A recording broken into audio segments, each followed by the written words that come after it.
ஒரு அசலானது தனி வெட்டி வீதத்தில் 3 ஆண்டுகளில் 815 ஆகிறது. அதுவே 4 ஆண்டுகளில் 854 ஆகிறது என்றால் அந்த அசல் எவ்வளவு அப்படின்னு கேட்டிருக்காங்க. ஸோ வருஷத்துக்கு எவ்வளோ வந்திருக்கு, இது வந்து சம் போட்டு ஆன்சர் பார்த்தீங்க அப்படின்னா 698 வரும். ஸோ எக்ஸ்பிளனேஷனோட கொடுக்கணும்னா போர்டெல்லாம் இருந்தாச்சுன்னா கரெக்டாக எக்ஸ்பிளனேஷனோட கொடுக்க முடியும். ஸோ ஜஸ்ட் வந்து இதை பார்த்தீங்கனாலே தெரியும், ஒரு வருஷத்துக்கு 39 ரூபா சம்திங் வரும். ஸோ இப்போ 3 வருஷத்துக்கு எவ்வளோ, 3 × 39 117 வரும். ஸோ அசல்ல இருந்து 117 கூட்டினா தான் இந்த 815 அப்படின்றது கிடைக்கும். ஸோ நான் சொல்கிற கான்செப்ட் கொஞ்சம் புரியாத மாதிரி இருக்கும். ஸோ அசல்ல இருந்து 117 கூட்டுனீங்க அப்படின்னா 815 வரணும். ப்ளஸ் இன்னும் ஒரு 39 கூட்டினீங்க அப்படின்னா 854 வரணும். அது அந்த மாதிரி இருக்கிற அமௌண்ட் எது அப்படின்றது.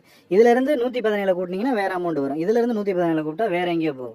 இதுலேருந்து 117 கூட்டினா வேறு 815 வராது, வேறு கிடைக்கும். ஸோ கரெக்டாக அக்யூரேட்டாக 698லேருந்து 117 கூட்டினீங்கன்னா 815 வரும். ஸோ அப்போ அசல் அப்படின்றது இதுதான். 3 வருஷத்துக்கான வட்டி 117 ரூபா. அப்போ வட்டி ப்ளஸ் அசல் தான் இந்த 815. அப்போ அந்த 117 மைனஸ் பண்ணிங்கன்னா என்ன இது வருதோ அதுதான் அசல் அப்படின்றது. ஸோ இதுக்கு வேறு ஃபார்முலா மெத்தடும் இருக்குது, அதெல்லாம் சும்மா ரொம்ப டெப்த்தாக போகும். ஸோ ஷார்ட்டாக தெரிஞ்சுக்கிறதுக்கு இதுதான் மெத்தட். ஒரு மகிழுந்து 90 கிலோமீட்டர் தூரத்தை கடக்க எடுத்துக்கொள்ளும் நேரம் 2 மணி 30 நிமிடம். அதே மகிழுந்து 210 கிலோமீட்டருக்கு தூரத்தை கடத்த எடுத்துக்கொள்ளும் நேரம் எவ்வளோன்னு கேட்டுக்கேன். இது ஜஸ்ட் கூட்டல் கணக்கு தான். 2.5 மணி நேரத்துக்கு 90 கிலோமீட்டர்னா 210 கிலோமீட்டர் போகிறதுக்கு எவ்வளோ நேரம் ஆகும் அப்படின்னா 5 மணி 50 நிமிடங்கள் அப்படின்றது தான் இதற்கான சரியான விடை. ஸோ ஜஸ்ட் கூட்டல் கணக்கு தான், இது பார்த்த உடனே சொல்லிடலாம்.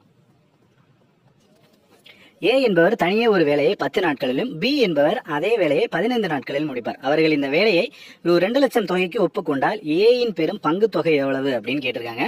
ஸோ இதில் வந்து 2 மாடலாக போடலாம். இதுக்கு வந்து நம்ம எல்சிஎம் கண்டுபிடிச்சி ஜஸ்ட் இவரோட பங்கு எவ்வளோ வரணும், இவருக்கு எவ்வளோ வரணும், ரேஷியோவும் யூஸ் பண்ணுற மாதிரி இருக்கும், இதுக்கும் யூஸ் பண்ணுற மாதிரி இருக்கும். ஆனால் மிகப்பெரிய ஒரு சம்மை இவங்க என்ன பண்ணிட்டாங்க அப்படின்னா ஒரு ஆப்ஷன் செட் பண்ணதால மிகப்பெரிய ஒரு டிராபேக் ஆகி போயிடுச்சு.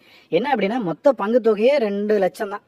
ஸோ நம்ம 2 லட்சத்துக்கு கீழே தான் ஒருத்தரோட பங்கு இருக்கணும். ஸோ 2 லட்சத்துக்கு கீழே என்ன அமௌண்ட் இருக்குன்னு பாருங்க. இது 220 வருது. ஏன்னா 2 லட்சம் தான் அமௌண்ட்டே வாங்குறாங்க. 220 என்ன பீன்றவர் அவருக்கு போட்டா கட்டுவார், அதனால இது வராது.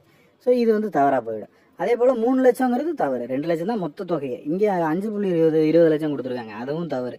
ஸோ நல்ல ஒரு சம்மு, அதில் ஆப்ஷன் வந்து கொஞ்சம் கொலாப்ஸ் ஆனதுனால அப்படியே டோட்டலாக இதாகிடுச்சு. ஸோ ஆப்ஷன்ஸ் வந்து பார்த்தீங்கன்னா 1.20 வந்து ஒருத்தருக்கு போகும், இன்னொருத்தருக்கு வந்து 80 போகும். ஏன் நாட்கள் வேலையோட சம்மு வந்து இப்போ 10 நாளில் செய்கிறவருக்கு இவ்வளோ காசு போகுது அப்படின்றது வந்து நம்ம நிறைய சம்ஸ் பார்த்துருக்கோம், நம்ம சேனல்லையுமே போட்டிருக்கோம். அது ஏன் அப்படிங்கிறது பழைய வீடியோக்களில் பார்த்து தெரிஞ்சுங்க. இதை ப்ரீஃபாக எக்ஸ்ப்ளனேஷன் பண்ணோம்னா மினிமம் 10 மினிட்ஸ் ஆகிடும். ஸோ ஆன்சர் கீ வீடியோ தான், அதனால தான் ஷார்ட்டாக முடிக்கிறதுக்காக பார்க்குறேன் இந்த வீடியோ.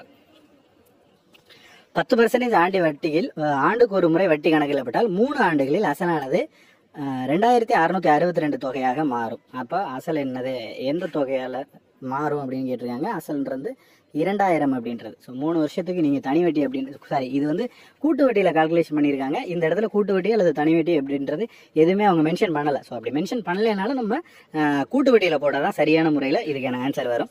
174 அடுத்த கொஸ்டின். ஒரு புகை வண்டி 180 கிலோமீட்டர் தூரத்தை 3 மணி நேரத்தில் கடக்கிறது எனில் புகை வண்டியோட வேகம் எவ்வளவு அப்படின்னு கேட்டிருக்காங்க. ஸோ புகை வண்டியோட வேகம் 60 km/h.